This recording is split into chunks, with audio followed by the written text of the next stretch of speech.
You are because of faith. Bwana asifiwe sana. Praise be to God. Wanaweza taka uishi standard ya watu wa kwenu walikaa, lakini wakiona mabadiliko they wish you would be dead. But because you are a child of God, na hii ndiyo imani ishindayo ulimwengu, kumwamini Yesu anaweza.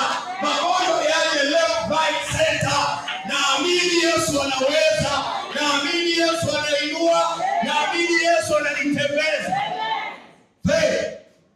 Faith, imani. Mtu aliye na imani hata shetani halali. Si Mungu alikuwa na mkutano? Kama unasoma Biblia vizuri, na kuna mkutano na malaika na shetani akatokea ndani yake. Na anaanza tu, usiseme huyu Ayubu ati anakupenda tu. Wewe toa tu vitu alivyo.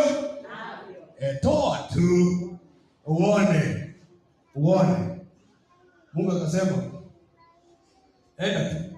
Lakini kitu yenye hauna nguvu kwake ni roho yake. Na shetani alitembea hapo. Kuna watu wanasema shetani alitembea. Ndugu, shetani akitembea hautaonekana.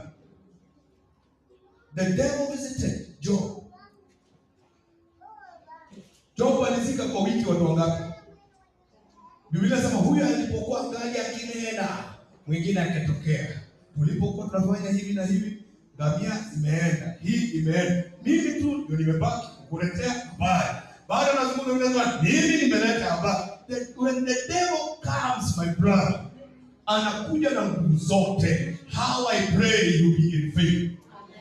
Naomba uwe kwa imani. Amen. Maana hiyo imani ndio ilisimamisha Ayubu. Amen. Bwana asifiwe. Alikuwa na imani ndani ya Bwana Mungu wake. Hata Biblia akamwambia, hey, my dear. I don't know if utanisema my dear. Maana kimeumana. Kikiumana my dear, my darling disappears in the window. Nakwambia wewe.